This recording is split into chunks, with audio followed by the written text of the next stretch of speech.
Bueno, yo me llamo Francisco Paredes, soy médico internista y voy a hacer una presentación sobre el enfrentamiento del paciente con enfermedad tromboembólica. La enfermedad tromboembólica comprende la formación de trombos en el sistema venoso.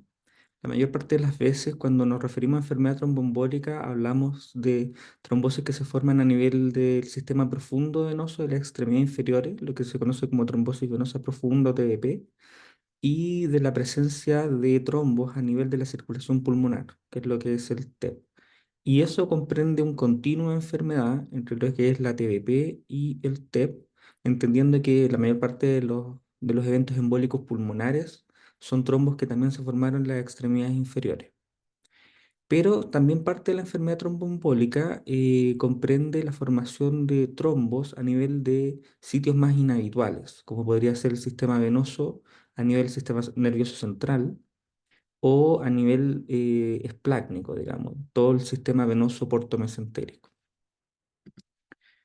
Bueno, la formación de trombos depende en general de la triada fisiopatológica de Virchow, que esto comprende principalmente la estasis venosa, que son situaciones que van a favorecer la presencia de trombos, como podría ser un paciente que está con reposo prolongado, estados de hipercoagulabilidad, que pueden ser congénitos o adquiridos, por ejemplo, congénitos, alguna mutación de algún gen que tenga que ver con alguna proteína de la vía de la coagulación, o adquiridos como por ejemplo una neoplasia, y lesiones a nivel del vaso, especialmente una lesión endotelial, el endotelio entendiendo que tiene una función que es más bien anticoagulante.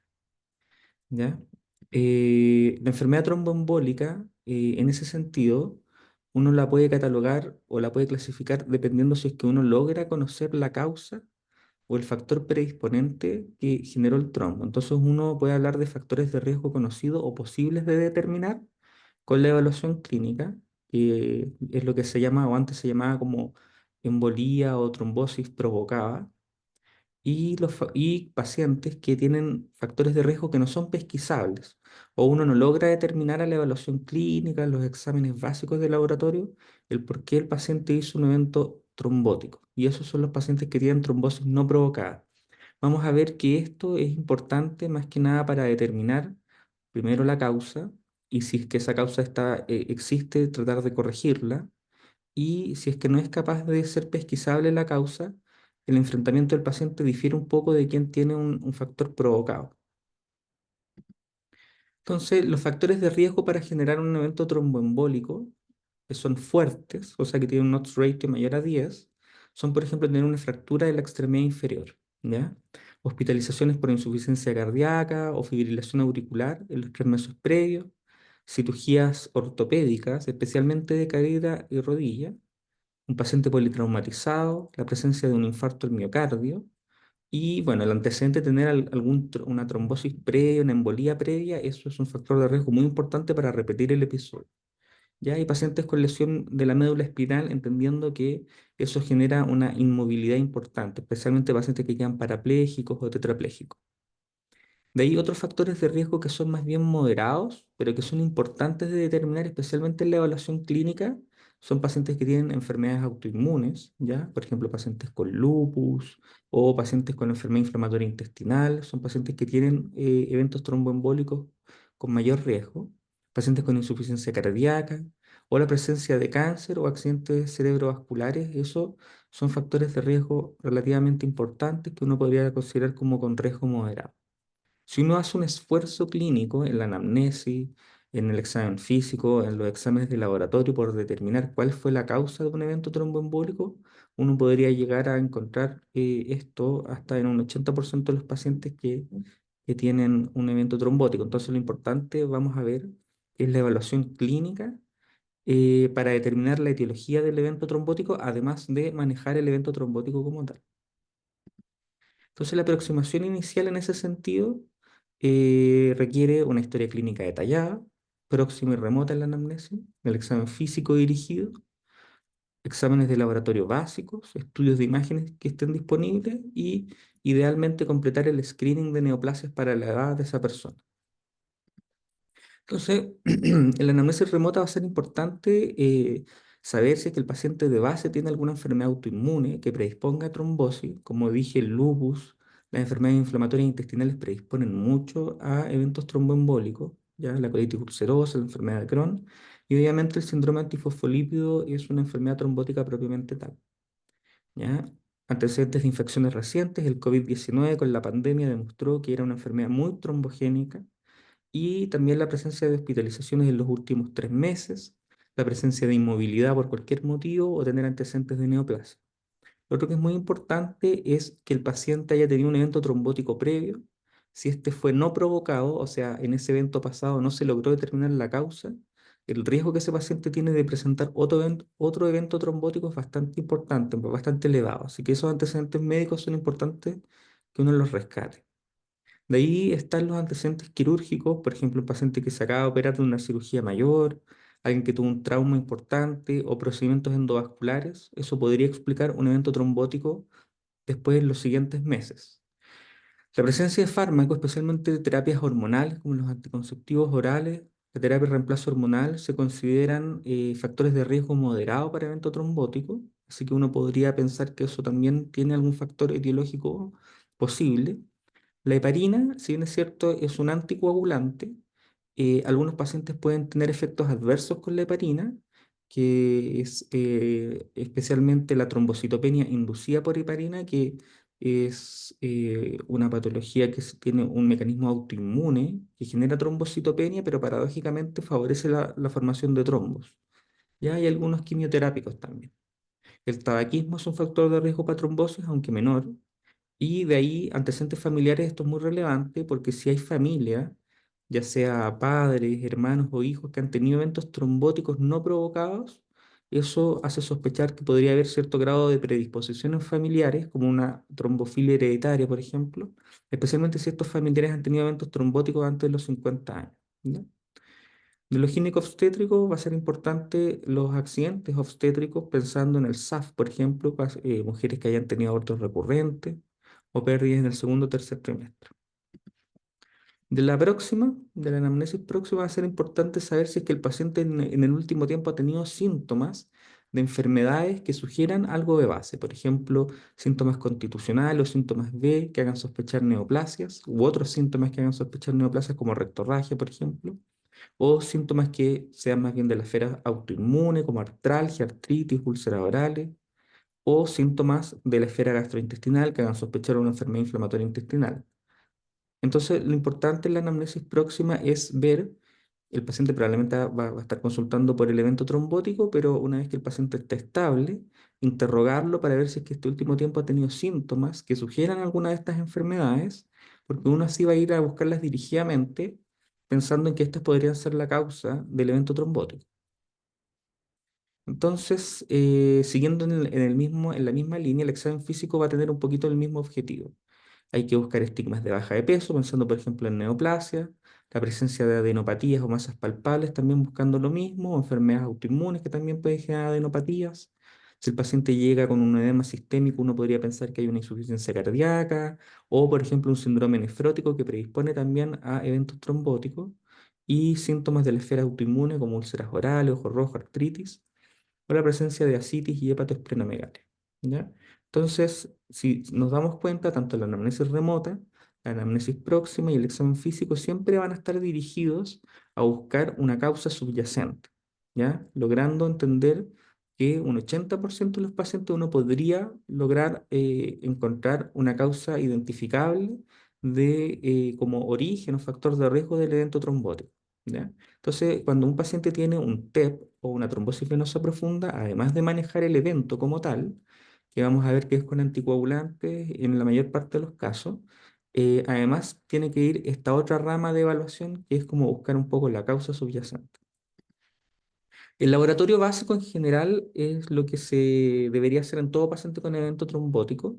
Esto quiere decir un hemograma, VHS, un perfil bioquímico, función renal, función hepática, orina completa, a modo de ver como a modo general si hay hallazgos que sugieran alguna patología de base. Entonces, por ejemplo, el hemograma puede entregar bastante información. Si un paciente tiene poliglobulia o trombocitosis, si bien es cierto, eso podría tener otras causas, pero podría, por ejemplo, sugerir un síndrome mieloproliferativo. ¿ya? Una trombocitosis esencial, una policitemia vera, que son enfermedades que son trombogénicas, ¿ya? La presencia de pancitopenia puede tener, de nuevo, muchas causas, pero podría sugerir, por ejemplo, una hemoglobinuria paroxística nocturna, que es una enfermedad que puede generar trombosis también. Por otro lado, un paciente hospitalizado que empieza a hacer una trombocitopenia progresiva en el tiempo y que se le está administrando heparina, eso podría ser un HIT, o sea, una trombocitopenia inducida por heparina y que esto puede tener como evento adverso un evento trombótico. La presencia de esquistocitos sugiere una microangiopatía trombótica eventualmente o anemia hemolítica microangiopática. Entonces eso podría estar en el contexto de una coagulación intravascular diseminada o una microangiopatía trombótica, como dije.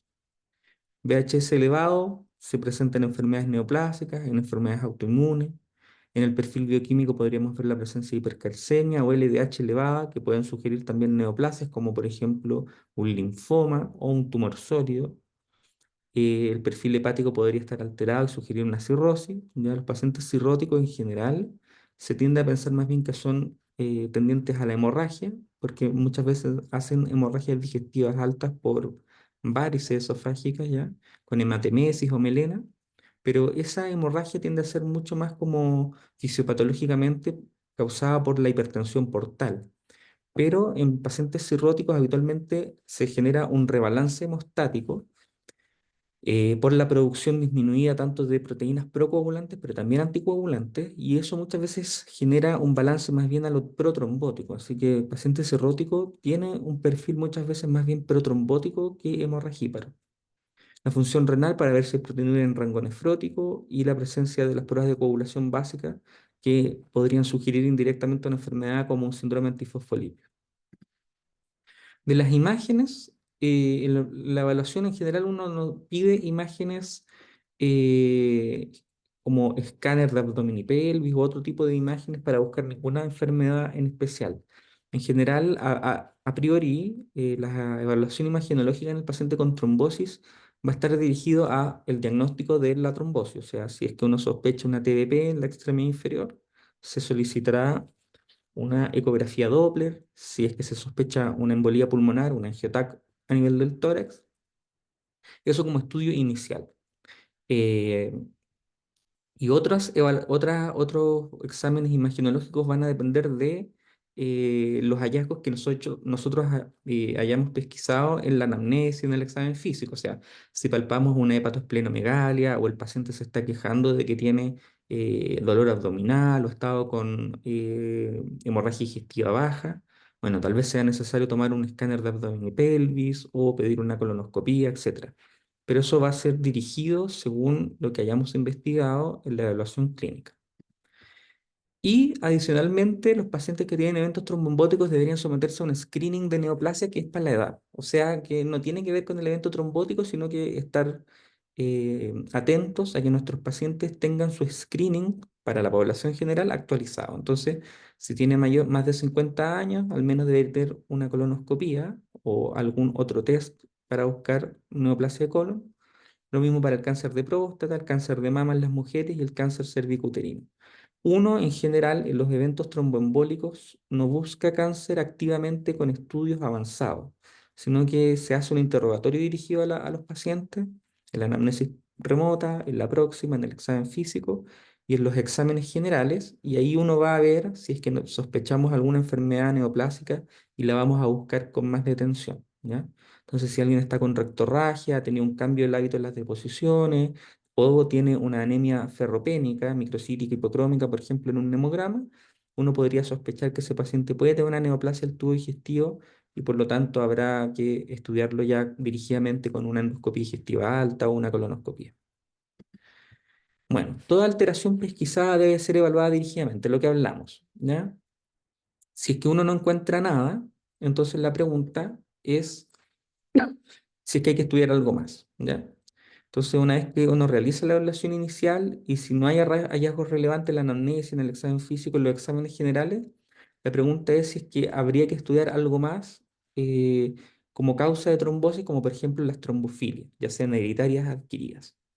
En general, ante un primer episodio de evento tromboembólico, el estudio de trombofilias al menos hereditarias es más bien cuestionable, ¿ya? Porque no tiene tanto beneficio en cuanto al manejo del paciente. El estudio de trombofilia primero no ha demostrado disminuir la tasa de recurrencias ni la mortalidad en eventos tromboembólicos.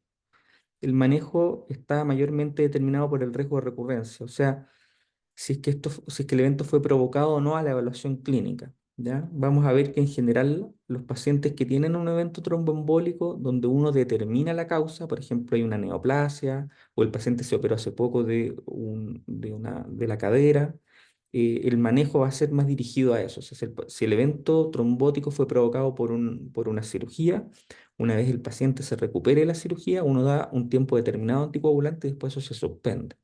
Diferente es si el paciente tuvo un evento trombótico no provocado, eso es más difícil de decidir porque no hay nada pesquisable que uno pueda explicar que haya provocado la trombosis. Y en ese sentido, la mayor parte de las veces uno deja terapia anticoagulante más bien indefinida. Esto lo vamos a hablar más adelante, pero de algún modo es el contexto clínico lo que determina el riesgo de recurrencia más que si nos aparece un examen de trombofilia positivo o negativo. Lo otro es que existen daños asociados al estudio de trombofilia. Algunas veces hay pacientes que se les pide estudio de trombofilia sin tener indicación y podría aparecer una mutación en ese paciente. Y el contexto clínico podría no sugerir mantenerlo anticoagulado, pero se genera como una ansiedad psicológica en los pacientes que saben que tienen una mutación, temor a tener un evento trombótico, a sobreusar anticoagulantes cuando no corresponde. ¿Ya? Podrían existir algunos escenarios particulares donde es beneficioso hacer un estudio de trombofilia. Y estos escenarios podrían ser, por ejemplo, prevenir futuros eventos tromboembólicos, o sea, mujeres que sabemos que tienen o hombres que tienen alguna mutación y se van a someter, por ejemplo, a una cirugía o van a estar hospitalizados por un periodo más prolongado, tal vez tener mucho más cuidado en la tromboprofilaxis con ellos. O por ejemplo, si hay una mujer en edad reproductiva, evitar el uso de anticonceptivos orales o usar precozmente tromboprofilaxis en el embarazo. Y también puede ser una causa etiológica de pérdidas de embarazo recurrente y por lo tanto explicar múltiples pérdidas, digamos, en una mujer que ha intentado quedar embarazada. Pero hay que considerar que no tiene impacto en mortalidad, puede generar mucha ansiedad en los pacientes y puede generarse un riesgo de anticoagulación inapropiada si el paciente tiene una mutación presente, pero clínicamente no tiene la indicación de estar anticoagulado de manera persistente. ¿Qué cosas pueden sugerir la presencia de trombofilias? Y acá vamos a meter en este tema tanto trombofilias hereditarias como adquiridas. Entonces, una cosa que puede sugerir la presencia de trombofilia es tener trombosis a edades jóvenes, o sea, antes de los 50 años, especialmente si es que no se encontró un factor de riesgo provocador de la trombosis o hay un factor de riesgo que más bien uno podría considerar como leve. Por ejemplo, alguien que se sometió a una cirugía menor, ¿ya? O alguien que estaba tomando anticonceptivos orales o estuvo un tiempo inmovilizado y sufrió una trombosis a temprana edad, bajo los 50 años, uno podría en ese escenario sospechar que hay algo subyacente que está facilitando la presencia de trombosis como una trombofilia. Lo otro que puede sugerir la presencia de trombofilia es tener una historia familiar fuerte, o sea, padres o hermanos que hayan tenido eventos tromboembólicos, o sea, en general en familiares de primer grado. También sugiere la presencia de trombofilias tener eventos recurrentes, o sea, una persona que ha tenido dos, tres episodios de eventos trombóticos no provocados, eso sugiere fuertemente que hay un factor ahí predisponente, ¿ya? Y lo otro que uno debería considerar como sospecha de trombofilia es tener trombosis en sitios inhabituales, que es lo que habíamos conversado al principio de la presentación, o sea, tener una trombosis venosa cerebral, tener una trombosis a nivel esplácnico o del sistema portomesentérico, eso sugiere que puede haber una trombofilia, ¿ya? Y hay algunas otras enfermedades que uno debería pensar, o sea, alguien que tiene trombosis recurrente o tiene trombosis en sitios inhabituales, una cosa también a considerar son las trombofilias adquiridas como el SAF, el síndrome antifosfolípido, y en el caso de las trombosis portomesentéricas y esplácnicas, es importante considerar los síndromes mieloproliferativos, como la policitemia vera, la trombocitosis esencial, y la hemoglobinuria paroxística nocturna, que es una enfermedad extraña, pero que se puede manifestar de esta manera. Otras cosas que también uno debería considerar como sospechoso de alguna trombofilia es una reacción adversa con el uso de cumarínicos, que es la necrosis cutánea, y la presencia de trombosis arteriales, que no sean embolías, por ejemplo, en el caso de una fibrilación auricular, eso podría ser una trombosis arterial, pero alguien que tiene un evento trombótico arterial sin un factor embólico evidente, eso podría ser también sospechoso, por ejemplo, un síndrome antifosfolípido.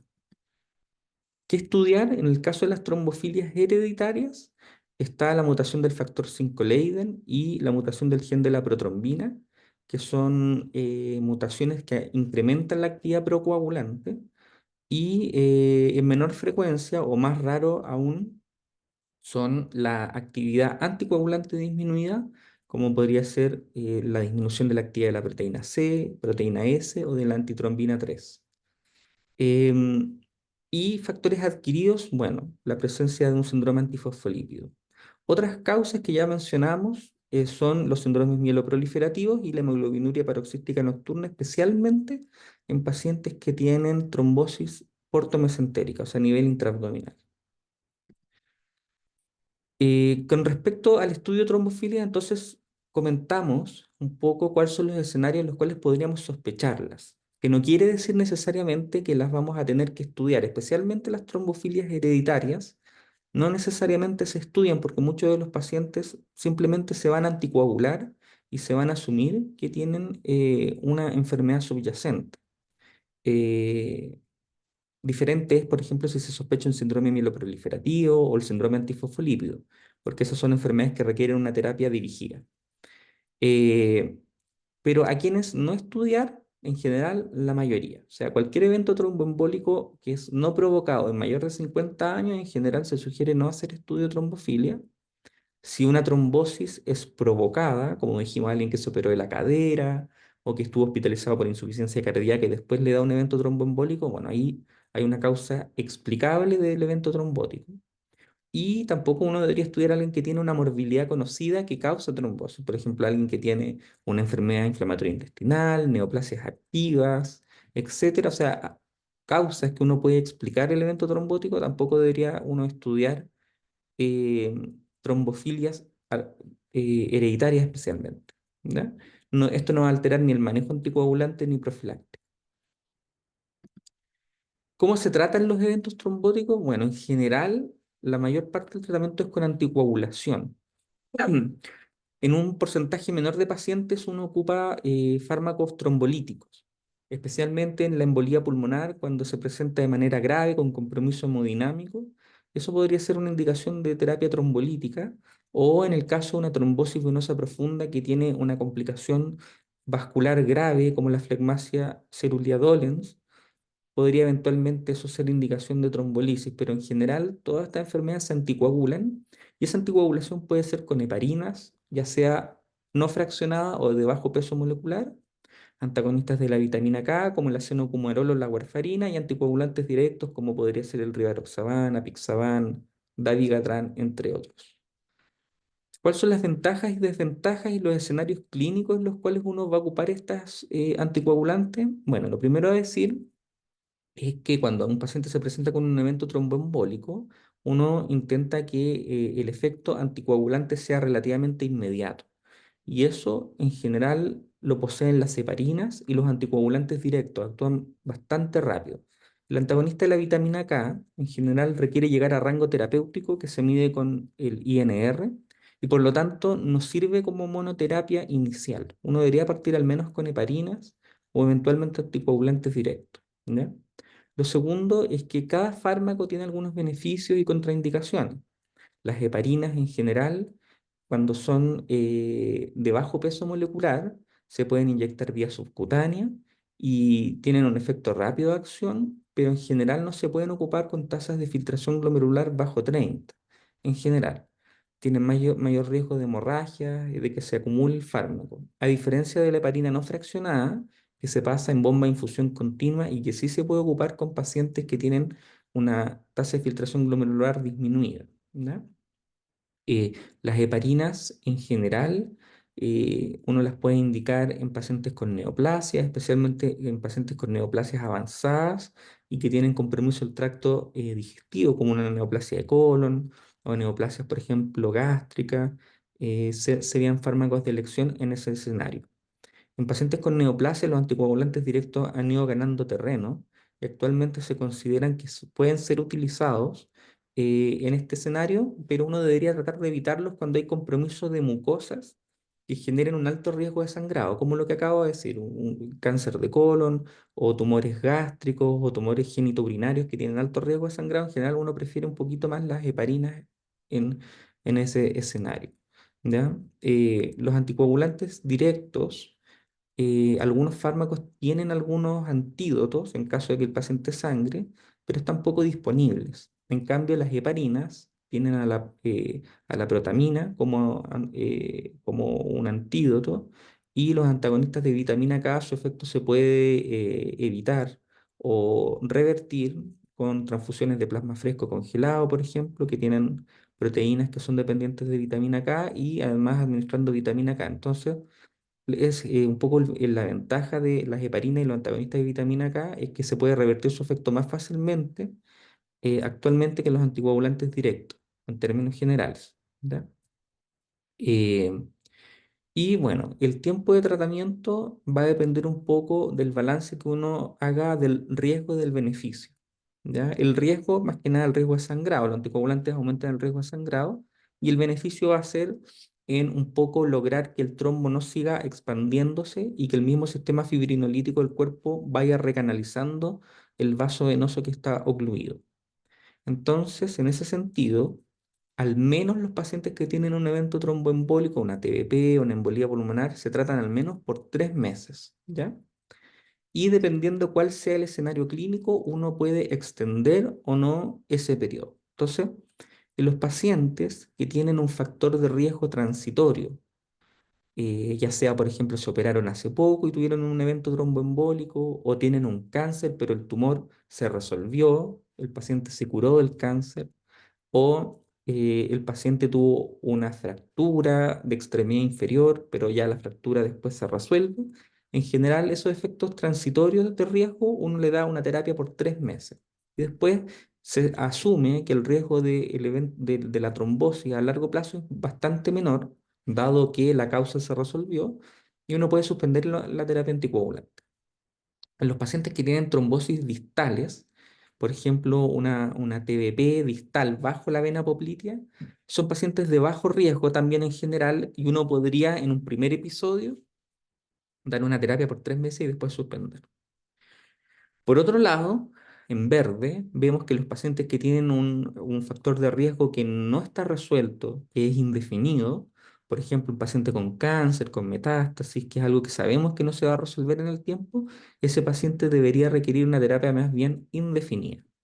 ¿Ya? Y de ahí existe un grupo de pacientes donde es un poco más difícil determinar cuánto tiempo le vamos a dar de terapia anticoagulante, que son los pacientes que por primera vez tienen un episodio de TBP proximal, o sea, esto es que compromete al menos la vena poplitea o más proximal, la vena femoral, la ilíaca, o un evento embólico pulmonar que es no provocado. O sea que simplemente el paciente debuta con este cuadro, pero uno hace toda una evaluación clínica como lo acabamos de describir, con anamnesis próxima, remota, examen físico, exámenes generales, y no encuentra una causa evidente.